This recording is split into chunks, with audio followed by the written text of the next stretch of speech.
Hey guys, welcome back to the channel. हम discuss कर रहे हैं एमएचजी 15 को, comparative literature theory and practice. So chapter number 10 पे आ चुके हैं हम। चैप्टर नंबर 9 तक कवर कर चुके हैं। चैप्टर जो 10 है, यहाँ से क्वेश्चन बनता है, the centre and the periphery. इस पे क्वेश्चन पूछा जाता है यहाँ से। देखिए, जिस चैप्टर पे क्वेश्चन बनता है वो स्टार्टिंग से पहले मैं आपको बता देती हूँ, ताकि जहाँ पे देखो ज़्यादा बनता है, जहाँ से चांसेस ज़्यादा होते हैं वहाँ मैं आपको बता देती हूँ। जहाँ पे रेयरली चांसेस है वहाँ पे भी आपको पता होता है। सो चैप्टर 9 से हार्डली क्वेश्चन पूछा जाता है, लेकिन चैप्टर 10 इंपॉर्टेंट है, वहाँ से क्वेश्चन बनता है आपका। क्वेश्चन दो तरीके का बनता है, या तो जो चैप्टर है उसी के नाम पे क्वेश्चन पूछ लिया जाता है, just centre and the periphery नाम से क्वेश्चन पूछ लिया जाता है। ठीक है, इसको इस तरीके से लिख के कि right a note on the significance of the centre of the periphery नाम से, इस तरीके से। या फिर क्वेश्चन थोड़ा सा घुमा के पूछ लिया जाता है, पर पूछा जाता है। ठीक है, या फिर एक कंप्लीट क्वेश्चन पूछ लिया जाता है, attempted note of post colonial literature of India. ये दो क्वेश्चन पूछे जाते हैं और ये दो क्वेश्चन मैं आपको कवर कराऊंगी। पूरे कंप्लीट चैप्टर में ये दो ही चीज़ें इंपॉर्टेंट हो जाती हैं। अगर हम बात कर लेते हैं अपने टॉपिक की, कि जो टॉपिक है आपका significance of centre and the periphery की बात करेंगे, और ये क्वेश्चन पूछा हुआ है। The center periphery model implies how an empire must organize and administrate its economy over the length and width and its expense to hold itself together as a powerful entity. So center periphery का मतलब होता है, periphery का वैसे मतलब होता है हिंदी में परिधि, मतलब कहाँ तक वो एरिया फैला हुआ है। जैसे कोई शहर है तो उसकी पेरिफेरी, पेरिफेरी मीन्स होता है outer boundary of any place, any village, any city, any India, any country, right. तो पेरिफेरी मतलब कोई बाउंड्री किसी भी चीज़ की। तो सेंटर पेरिफेरी क्या इम्प्लाइज करता है, बताता है कि किस तरीके से ऑर्गेनाइज होना चाहिए। एम्पायर मस्ट ऑर्गेनाइज, मस्ट मतलब होना ही चाहिए, किस तरीके से एक और एम्पायर को, एक साम्राज्य को, एक गांव को, एक शहर को, एक किंगडम को क्या होना चाहिए, ऑर्गेनाइज होना चाहिए। And administrator its economy over the length and width is expense to hold itself together as a power entity. और उसके साथ साथ ही ऑर्गेनाइज होना चाहिए और एडमिनिस्ट्रेटर उसका बहुत अच्छा होना चाहिए, इकोनॉमी बहुत अच्छी होनी चाहिए, लेंथ एंड विड्थ भी उसकी अच्छी होनी चाहिए। किसकी बात कर रहे हैं हम यहाँ पे, हम बात कर रहे हैं सेंटर पेरिफेरी जो वर्ड है उसकी। How model of representing the central part, और किस तरीके का जो मॉडल है वो रिप्रेजेंट कर रहा है किसको, सेंट्रल पार्ट और heart land of an imperial domain and other relativity. Less important area appear to old as civilization. So जितने important land area है, जो central जिसको माना गया है, उसको क्या माना गया है, heartland माना गया है। अगर मैं एग्जाम्पल के लिए आपको समझाऊं तो जितने भी प्रेजेंट टाइम पे इंडिया में स्टेट हैं, स्टेट की जो कैपिटल है, जैसे कि उत्तर प्रदेश की कैपिटल लखनऊ है, बिहार की कैपिटल पटना है, तो इसी तरीके से जो जिस स्टेट की कैपिटल है उसको हम हार्टलैंड की तरीके से समझ सकते हैं। So the model of representing the central part of heartland मतलब जो बीच का पार्ट है, जो इम्पोर्टेंट पार्ट है, the imperial domain and other relatively less important area appear to old age civilisation. और जो लेस इम्पॉर्टेंट एरिया है, कुछ एरियाज ऐसे भी होते हैं that are not too much important. देखो, जितने भी ऑफिसेज होते हैं आज की डेट में बात करते हैं, जितने गवर्नमेंट ऑफिसेज होते हैं, बड़े बड़े कॉलेजेस होते हैं, ये कैपिटल होता है। देखो, किसी भी राजधानी जो होता है तो वो एक इम्पॉर्टेंट या हार्टलैंड को बोला जाता है। लेकिन कुछ ऐसी भी जगह होती हैं किसी भी शहर में, किसी भी गाँव में, किसी भी देश में, जो लेस इम्पॉर्टेंट होती हैं। तो जो लेस इम्पॉर्टेंट एरिया है उसको क्या माना गया, ओल्ड एज सिविलाइजेशन। ठीक है, ये सब्जेक्ट न्यू है, इसको इसीलिए मैं कुछ ज़्यादा किसी टर्म को लेके इलेबोरेट करती हूँ, क्योंकि यहाँ से क्वेश्चन बनता है और सेंटर पेरिफेरी को लेके ही क्वेश्चन बनेगा। जब कंसेप्ट क्लियर रहेंगे तो you all are master students, तो आप उसको बहुत अच्छे से इलेबोरेट कर पाएंगे। The centre periphery relation works only as long as it maintained by force, कि उसका रिलेशन क्या है, work only as long as maintained by force. New centers and newer peripheries could come into existence from time to time. नए नए centre, नए नए peripheries आते रहते हैं और कुछ सेंटर, कुछ पेरिफेरीज एक्सटेंस होते रहते हैं। आते रहते का क्या मतलब है, कुछ चीज़ें नई जुड़ती हैं और कुछ चीज़ें जो पुरानी हैं उनको, जैसे दो स्टेट को मिला के एक सिंगल बना दिया, या कोई स्टेट बहुत बड़ा है तो उसको स्प्लिट कर दिया तो दो, जैसे उत्तराखंड और उत्तर प्रदेश बन गए, है ना। तो पहले तो एक ही था, अब उत्तर प्रदेश की पेरिफेरी अलग है और उत्तराखंड की पेरिफेरी अलग है। ये मैं आपको समझाने के लिए बता रही हूँ ताकि आपके कंसेप्ट क्लियर रहें साथ के साथ। The center gets its surplus from it built in inequality with the periphery, while the periphery, which must be internal deficit, remains periphery in relation to center. They mutually regulate each other and reproduce their respective condition centrally and peripherally dependency. The condition of dynamic but unequal exchange is the precise precondition for imperialism to develop. दो condition of dynamic मतलब कुछ बड़े स्तर पे, but unequal exchange, unequal मतलब ज़रूरी नहीं है कि हमेशा जो एक्सचेंज था वो इक्वल ही हो, is the precise pre confidence for imperialism to develop. The concept can be use to understand literary text, और इसी चीज़ का यूज़ किया जा सकता है लिटरेरी टेक्स्ट के फील्ड में। For example we can understand W.B. Yeats' poem A Second Coming with a model. In 1958, a Nigerian writer Chinua Achebe used lines from A Second Coming as epigraph to his novel Things Fall Apart. Chinua Achebe का work novel things fall apart बहुत important है, जिसमें उन्होंने इसी चीज़ को किससे represent किया, आ second coming as epigraph. ठीक है, अब बात करें कि इसका लिटरेरी टर्म्स में क्या यूज़ है। देखो, सेंट्रल पेरिफेरी का मतलब एक तो एरिया वाला पेरिफेरी होता है, उस चीज़ को लिखना। ठीक है, एक चीज़ हो गया कि ठीक है एक स्टेट है, उसकी पेरिफेरी है, उसका बाउंड्री है, ये है वो है XYZ, उसको जब लिटरेरी टर्म्स में लिखते हैं, जब इलेबोरेट करते हैं with the help of words, with the help of letters, तो उसको क्या लिटरेरी टेक्स्ट के अंदर काउंट किया जाता है। As compare to ancient empires and rhyme modern imperialism system of co-periphery relation are most consistent and more effective in the present context. पहले की कंपैरिजन आज का जो पेरिफेरी सिस्टम है वो ज़्यादा इंपॉर्टेंट हो जाता है। This concept is used by economist who study the inequality of development.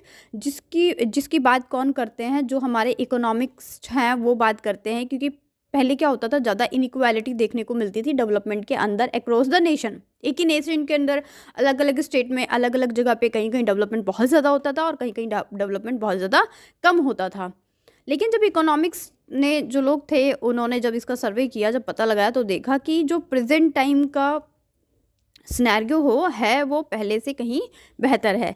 It is important matrix in the context of the third word, ये तीसरा वर्ड कहा जा सकता है। In a dictionary of sociology की डिक्शनरी क्या बोलती है, the centre periphery model suggest that the global economy, क्या सजेस्ट करता है, global economy is characterised by a structure relationship between economic centres which by use military, एक ऐसा relationship, एक ऐसा स्ट्रक्चर जिसके अंदर इकोनॉमिक सेंटर जिसको यूज़ करता है military, political power and trade powers extract on economic surplus. Economic को बढ़ाने के लिए, भारत की जब इकोनॉमी बढ़ेगी तभी तो प्रति व्यक्ति आय बढ़ती है, तभी तो भारत की इकोनॉमी बढ़ती है। From the subordinate peripheries country, और किसके साथ, दूसरी कंट्रीज़ के साथ में।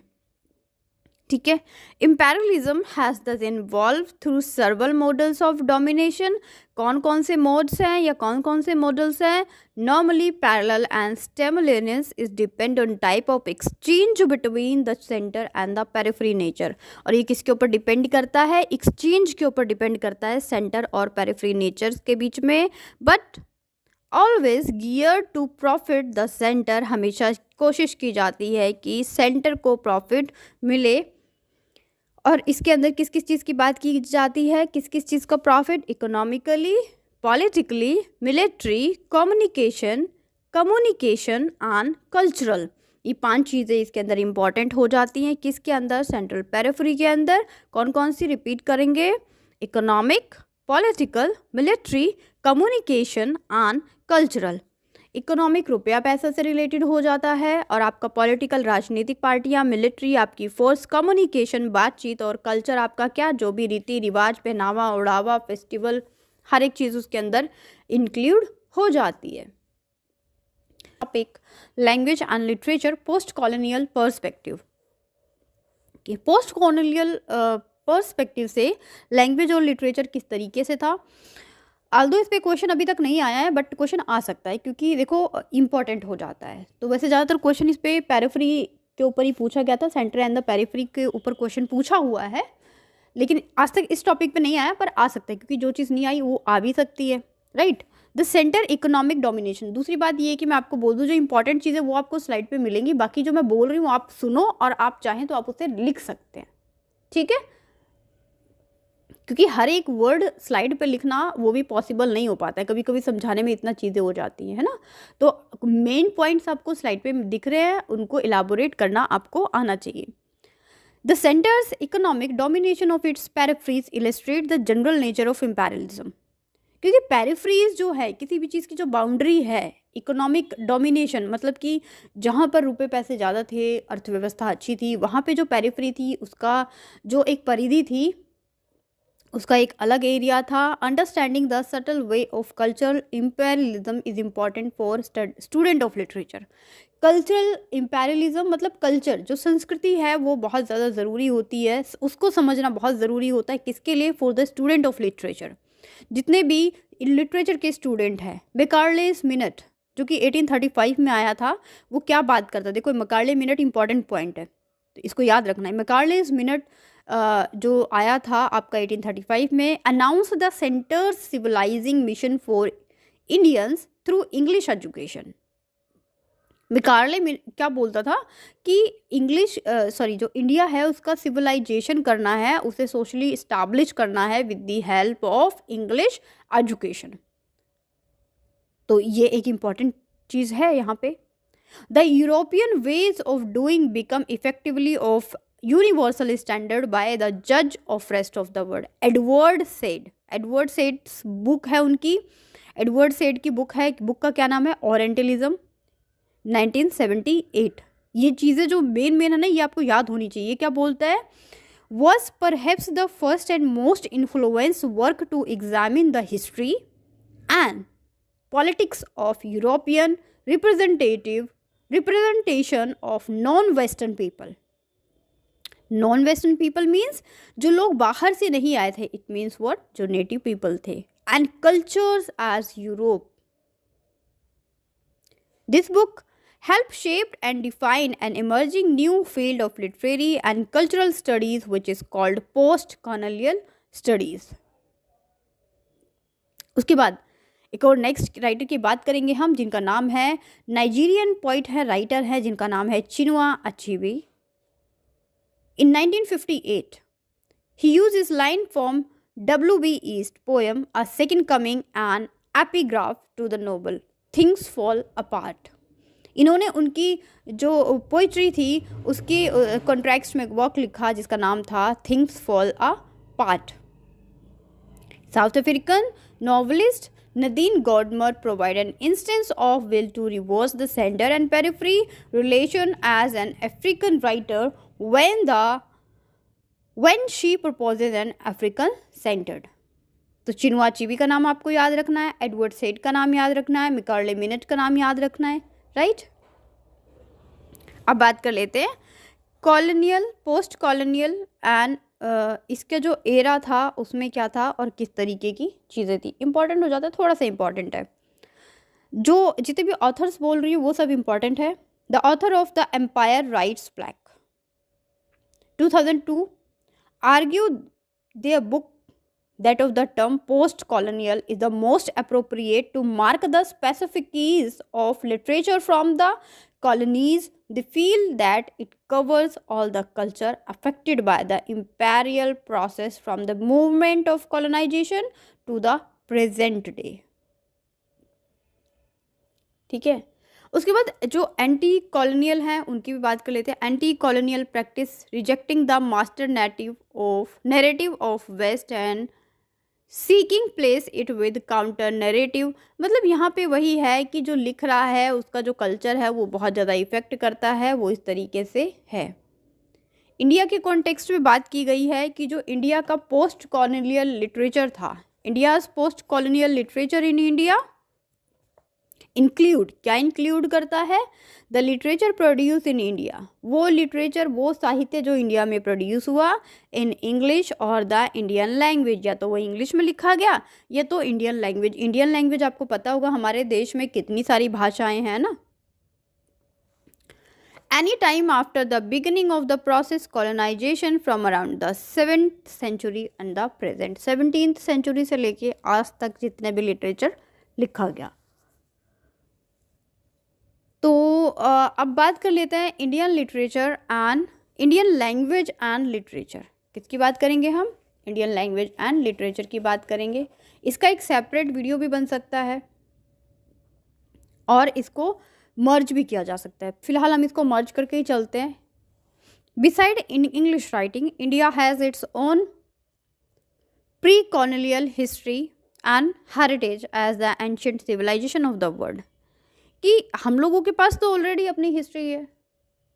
जो इंडियन सोसाइटी है, इंडियन लिटरेचर है, वो तो बहुत पुराना है, हमारे पास तो पहले से ही सारी चीज़ें हैं। तो यहाँ पे वही बात हो रही है कि किस तरीके से इंडियन जो लैंग्वेज है वो रेज हुई, बढ़ी, और जो लिटरेचर है वो बढ़ा। India has the Vedas, Upanishad, Shastra, Puranas, the Ramayana and the Mahabharata. ये सब तो इंडिया के पास है ही, हमेशा से ही था, हमेशा से इन द सेंस कि जब ये चीज़ें हुई उसके बाद तो था ही। Except some pocket of tradition scholarship, what might supposed to be remained untouched by the Orientalist recognized pre-colonial tradition India's work in Sanskrit and Arabic, Persian। तो जो इंडिया के वर्क थे वो ज़्यादातर किस में लिखे गए? संस्कृत और Arabic, Persian have been affected the European principles, इनमें लिखे गए।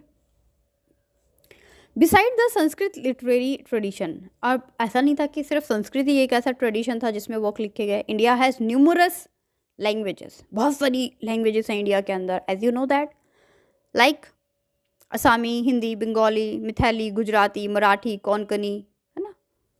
तो हमारे पास and 5 Dravidian languages of Tamil, Kannada, Telugu, Malayalam and Tulu. इनको छोड़ के भी हमारे पास रीजनल लैंग्वेज भी बहुत है ना। Regional language and guided the theoretical principle and establish Sanskrit points. Languages को ज़रूर बताना है, और देखो ये कितना इंटरेस्टिंग भी है, जब आप पेपर में लिखेंगे तो आपको आता भी है, प्लस वहाँ पे आपकी 3-4 लाइनें तो आप ऐसे लिख देंगे। मॉडर्न इंडियन लिटरेचर की अगर हम बात करें, various regional language have developed from 19th century, translation from English and all over European languages. एक रीज़न ये भी है कि 19th सेंचुरी के बाद जो ट्रांसलेशन हुआ, ट्रांसलेशन की वजह से भी बहुत सारा लिटरेचर वर्क पढ़ने को सामने आया और देखने को मिला। वाई? जब ट्रांसलेशन होने लगा तो European work, Australian work, American work को इंग्लिश लैंग्वेज में ट्रांसलेट किया जा रहा था, हिंदी लैंग्वेज में ट्रांसलेट किया जा रहा था, कुछ हिंदी के लिटरेचर को यूरोपियन लैंग्वेज में ट्रांसलेट किया जा रहा था। तो इससे क्या हुआ, हम लोग उनके लिटरेचर को पढ़ रहे थे, वो हमारे लिटरेचर को पढ़ रहे थे, और लिटरेचर जो था अपने आप में ही बढ़ता चला गया, एनरिच होता चला गया। New writing adapting to requirement of native imagination to the last 2 centuries. New writing adapting का मीनिंग क्या होता है? ये एक अच्छा वर्ड है। न्यू राइटिंग अडेप्टिंग का मीनिंग होता है, for example, you are reading any text, any novel from any other country like Europe, American।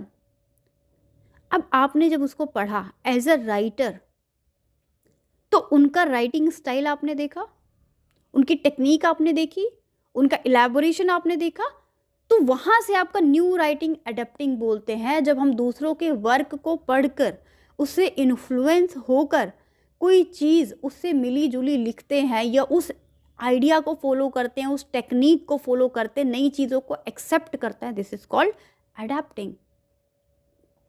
ये इंपॉर्टेंट है in the field of literature, ठीक है।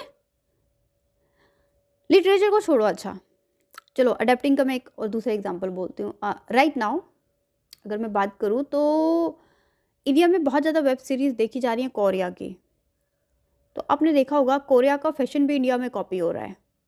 वहाँ का स्वेटर, वहाँ के पर्ल वाली हेयर क्लिप्स, क्लचेस, तो ये भी एक तरीके का अडेप्टेशन ही है। हम यहाँ पे फैशन को अडेप्ट कर रहे हैं। इंडिया की साड़ी हर कंट्री में इम्पोर्टेंस रखती है, साड़ी तो इंडिया की है, लेकिन वो अडेप्ट कर रहे हैं, हमारे ड्रेस को अडेप्ट कर रहे हैं। हमने भी वेस्टर्न कल्चर को, है ना, वेस्टर्न ड्रेस को अडेप्ट किया है। तो इसी तरीके से जो न्यू राइटिंग अडेप्टेशन शुरू हुआ वो इसी तरीके से शुरू हुआ। जब ये सब तो कॉपी करना आसान है, लेकिन अगर आपको कहीं की लैंग्वेज ना आए, उस लैंग्वेज को पढ़ना आसान थोड़ी है।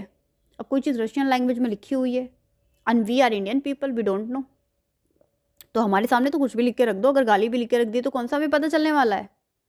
तो इसीलिए ट्रांसलेशन जो था वो एक इम्पॉर्टेंट रोल प्ले करने लगा। अब जो हमारा नेक्स्ट अगर हम बात करें कि ये जो चीज़ें हुई, न्यू राइटिंग हो गया, important modern Indian writing is progressively political, focusing on various political liberation movement within a social tradition and practice caste, class, gender definitions and identities. अब मेन चीज़ आ जाती है रोल ऑफ ट्रांसलेशन, कि क्या role है translation का। हालांकि मैंने थोड़ा सा आपको हिंट दे दिया, थोड़ा सा आपको समझा दिया है, बट थोड़ा और जानने की हमको ज़रूरत है। ट्रांसलेट का सीधा सा मतलब है कि किसी भी एक भाषा के लिटरेचर को, वर्क को, कॉन्टेक्स्ट को, शब्द को दूसरी भाषा में ट्रांसलेट करना। Hindi to English, English to Hindi, Hindi to France, France to Germany, है ना, इस तरीके की अलग अलग जर्मन लैंग्वेज में, रशियन लैंग्वेज में, पर्शियन लैंग्वेज में ट्रांसफर करना, उसको लिखना। ठीक है, तो वो क्या कहलाता है? Translation. Translation have played a major role in the development of national literature, as I told you earlier, कि जितना ज़्यादा ट्रांसलेशन हुआ उतना ज़्यादा जो हम लोग हैं वो दूसरों के टेक्स्ट पढ़ने के एबल हुए। आज हम चिनुआ चीवी का थिंग्स फॉल अपार्ट पढ़ पा रहे हैं। आज हम दूसरे लैंग्वेज में लिखी कोई भी नोवेल को गूगल पे डाल के भी अगर उसको ट्रांसलेशन का ऑप्शन डाल के उसको पढ़ पा रहे हैं। हमारे वर्क को फॉरेनर्स पढ़ पा रहे हैं with the help of translation. इससे क्या हुआ है? एनरिचमेंट हो रहा है, किसका? लिटरेचर का। Now but historian of literature has ignore their function in the literary system. लेकिन जितने भी हिस्टोरियंस हैं वो इग्नोर करते हैं इस चीज़ को। लेकिन इम्पॉर्टेंट तो है। In the 15th century England, according to Susan Bassnett, there was a high production of translation during this period. सबसे ज़्यादा कब हुआ? 15th century में। कहाँ हुआ? इंग्लैंड में हुआ। कौन बोलता है? Sushan bassinet.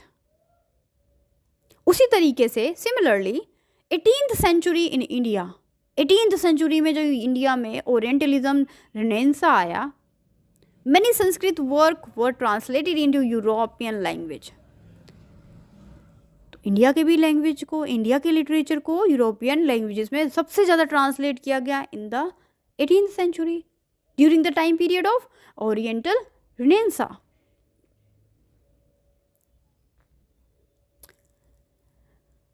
Okay, now translation है प्राइमरीली एक्टिविटी। किस तरीके से काम करती है? When a literature it's a developing stage, जब डेवलप कर रहा हो।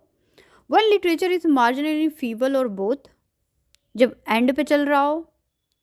When literature contains vacuum of finds, जब कोई भी लिटरेचर है वो लोगों को अट्रैक्ट करता है, क्राइसिस पे लिखा जा रहा है, टर्निंग पॉइंट पे है, तब लोग उसको पढ़ना या समझना ज़्यादा ज़रूरी समझते हैं।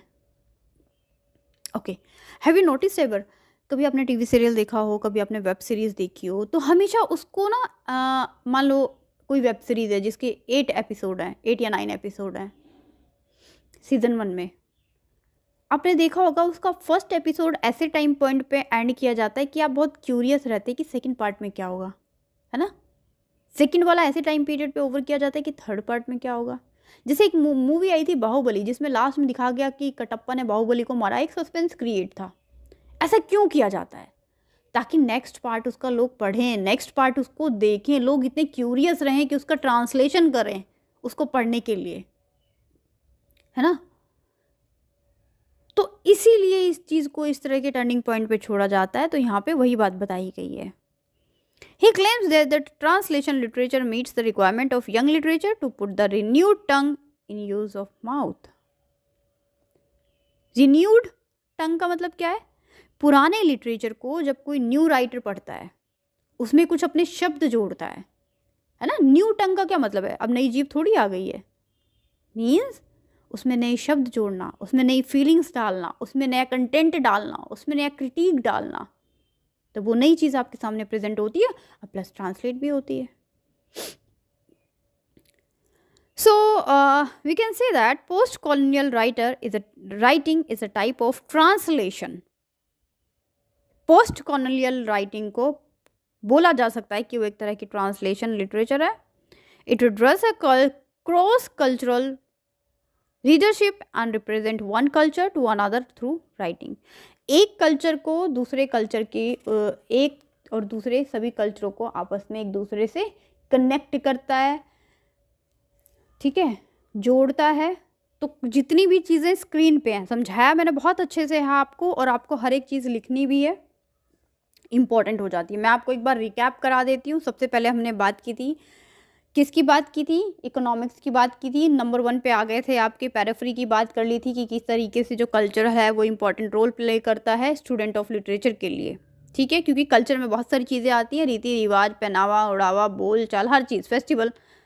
मैकार्ले मिनट की बात की थी। मैकार्ले मिनट के बाद हम लोग किसकी बात करेंगे, मैकार्ले मिनट के बाद हमने बात की थी एडवर्ड सेड की बुक ओरिएंटलिज्म, जो कि 1978 में पब्लिश हुई। उसके बाद हमने नाइजीरियन राइटर चिनुआ अचीबे की बात की 1958 में, जिनकी लाइंस को यूज़ किया। जेबी ईस्ट की बात की, थिंग्स फॉल अपार्ट की बात की। कॉलोनियल टाइम पीरियड की बात की, जिसमें author the empire of writes black को मेंशन करना है, आपको लिखना है, ठीक है। उसके बाद हमने क्या देखा, हमने देखा कि इंडियन जो लैंग्वेज है और लिटरेचर है वो किस तरीके से वर्क करता है। हमने वेदास, पुराण, शास्त्र, रामायण, महाभारत की बात की। आफ्टर दैट हमने देखा कि कौन सी लैंग्वेज में ज़्यादा वर्क लिखे गए, अराबिक, संस्कृत, पर्शियन, यूरोपियन, इनमें लिखे गए। इंडिया में 18th सेंचुरी में ओरिएंटल रिनेंसा आया, जिसके टाइम से चीज़ें बहुत बदली और इंडियन वर्क को दूसरी लैंग्वेज में, बेसिकली यूरोपियन कंट्री में ट्रांसलेट किया गया। उसके बाद हमने देखा कि इंडिया में बहुत सारी लैंग्वेजेस हैं, जैसे कि हिंदी, बंगाली, असामी, Maithili, Gujarati, Marathi, Konkani, etcetera etcetera. Modern India की बात की कि 19th सेंचुरी में क्या हुआ था, बहुत ज़्यादा लिटरेरी वर्क फैला था। उसके बाद ट्रांसलेशन आ गया कि किस तरीके से ट्रांसलेशन का रोल है in the field of in the field of literature. तो ट्रांसलेट की जब बात हुई तो हमने 15th सेंचुरी में ट्रांसलेशन सबसे ज़्यादा हुआ, कहाँ हुआ, इंग्लैंड में हुआ। और उसके बाद 18th सेंचुरी में सबसे ज़्यादा कहाँ हुआ, इंडिया में हुआ। इंडिया के वर्क को किस लैंग्वेज में सबसे ज़्यादा ट्रांसलेट किया गया, यूरोपियन लैंग्वेज में। कौन सी सेंचुरी में, 18th सेंचुरी में। इस तरीके से पढ़ना है आपको, ठीक है। उसके बाद बताया गया लास्ट में कि जो पोस्ट कॉलोनियल राइटिंग है उसको कहा जा सकता है is a type of translation का टाइम पीरियड।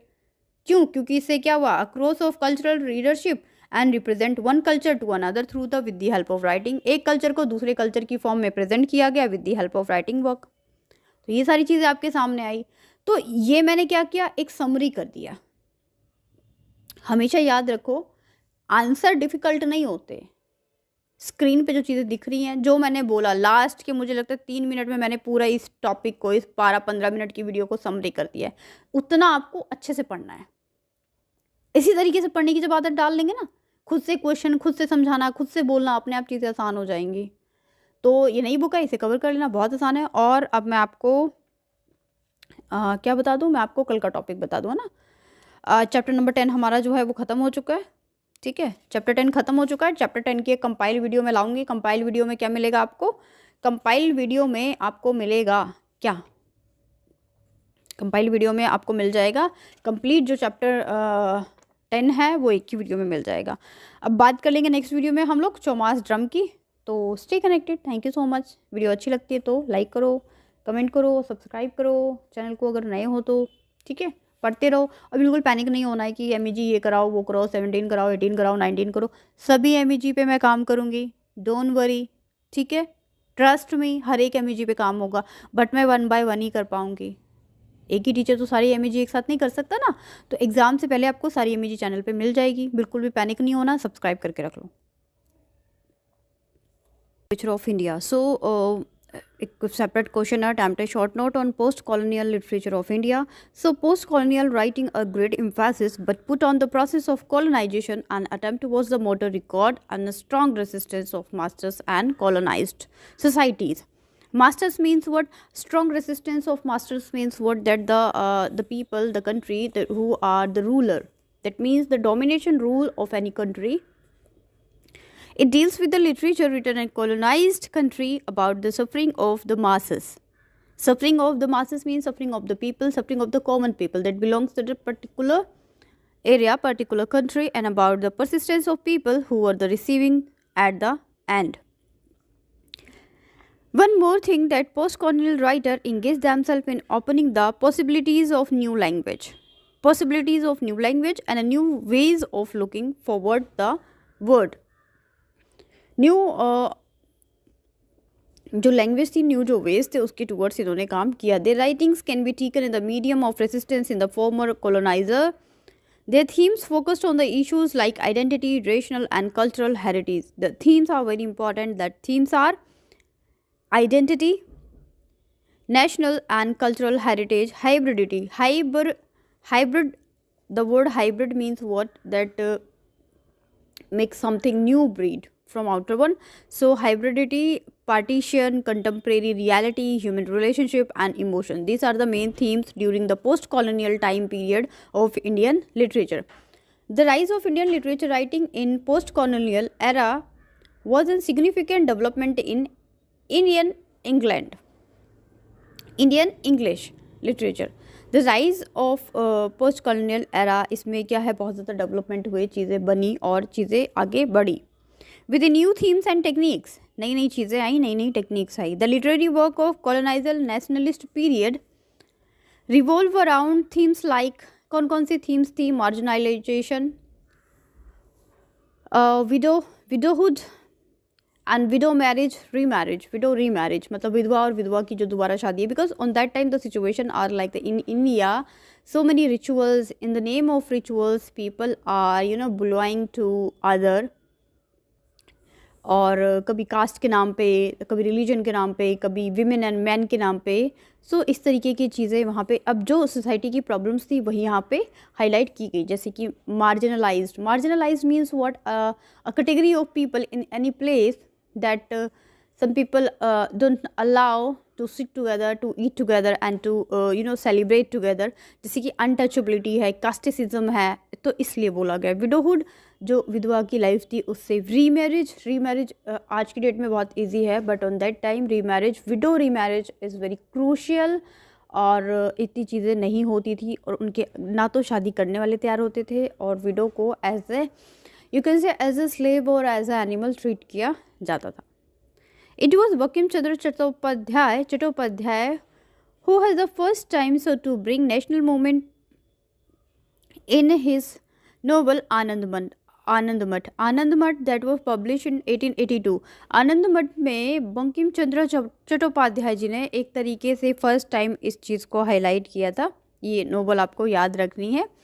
सिर्फ इन्होंने ही नहीं, बल्कि अगर बात करें तो ईश्वर चंद्र विद्यासागर, श्री अरविंदो, रविंद्रनाथ टैगोर एंड टैगोर्स गोरा, इन सब ने ही क्या किया, कॉलोनियल पीरियड पे अपने वर्क को लिखा और रीडर्स को एक true picture, true reality present की ऑफ इंडियन लैंग्वेज और इंडियन पीपल और Indian society, culture.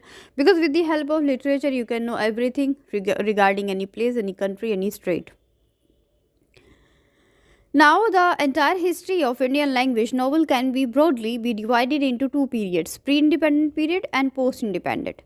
So there is a difference between pre-independence period and post-independence period. तो इन दोनों में divide किया गया. It begins with the publication of Bankim Chandra Chattopadhyay का Rajmohan's wife in 1864. Most of the novelists of the period like Bankim Chandra Chattopadhyay, Rabindranath Tagore, Raja Rao wrote many under the influence of Gandhism and nationalism. Because during this period, Gandhism and nationalism are the movements, और you can say thought, विचारधारा, जो कि बहुत ज़्यादा influence थे लोग इससे, तो अपने राइटिंग वर्क में इसको एक्सप्लोर करते थे. And they exposed means to elaborate, to write the reality. And exposes us like social evil. Social evil included widow situation, women, casteism, racism. These are the social evils. Customs and traditions. Customs and tradition mean rites and rituals, poverty and literacy. So these are the main themes, you can say the main exposure that the writers use to elaborate their literature or their work, their poetry, prose, drama, play and novels, right? So the social evil, custom and tradition also, some traditions are good and we have to follow that, but all tradition are not as the same. Kuch tradition hai like widow remarriage is just kind of tradition that widow have no right to marry again.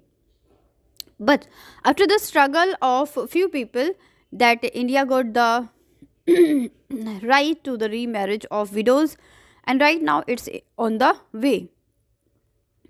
Rights and rituals and poverty. Poverty is also because in the rural areas of India right now also, the ratio and the people, the income are in danger zone, and illiteracy means hota hai anpadta. Literacy rate of India is right now is also not 80 to 90%, is also in 70s. And on that time, the pre-independence and post-independence era, the illiteracy are spread up in the rural areas is like mushrooms. Now, bonds and bondage in the novels on one hand, and another hand they made writing and a powerful medium to highlight the East and West encounter.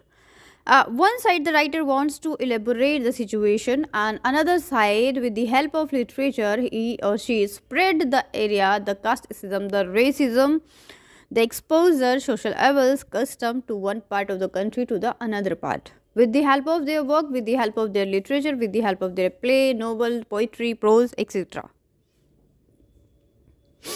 Now, but a paradigm shift took place in the post independence. अब pre independence में यही सब चीज़ें थी जो अब तक हमने डिस्कस की, but now the time of post independence era, both in terms content and styles बहुत ज़्यादा चेंजेस आए. नॉवलिस्ट जैसे कि मुल्क राज आनंद जी ने लिखा, क्या लिखा उन्होंने, dealing with social levels, exploitation, untouchable लिखा, एक इम्पॉर्टेंट पार्ट हो जाता है. एंड अनटचेबल वो publish in 1935, Coolie 1936, Two Leaves and a Bud 1937, and The Village was published on 1939.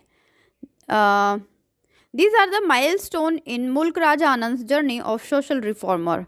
He proved as a social reformer. This work are very important: Untouchable, Coolie, and Leaves and a Bud, and The Village. You have to remind at least two.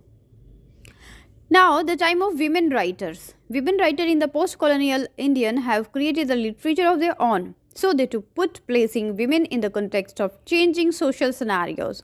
Social scenarios को change करने के बाद the specially concerning upon the psyche of the women. True supremacy of the patriarchal value system by surrendering meekly to the tradition, assigned roles. Assigned roles means क्या होता है? Patriarchal society means what? A society that made few rules, few work and classified work according to the what? According to the gender. You know that gender is a social constructed word. Sex is given by God and gender is constructed by the society. So men and women को लेके कुछ work they have decided, like women have to cook and to wash utensils and to take care of home, and men have to go office, this and that, and money, this and that. So these are the social rules that constructed by the society according to the general, and this is called patriarchal values or patriarchal system.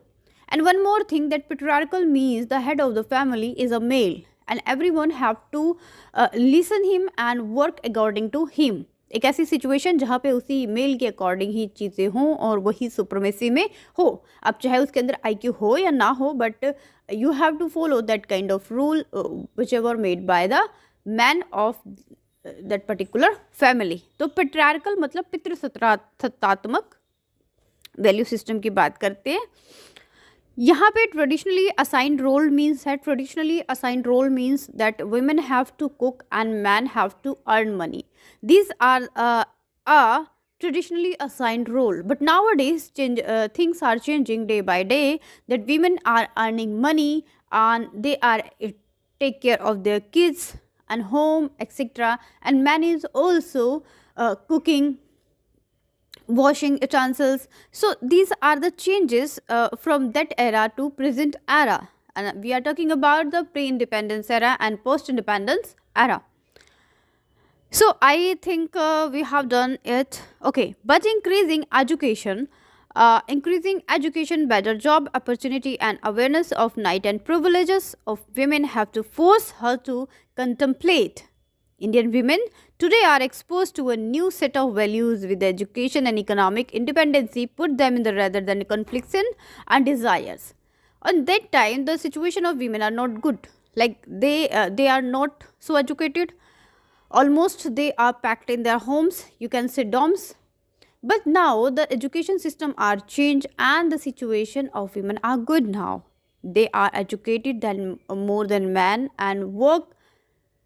They step out with the man.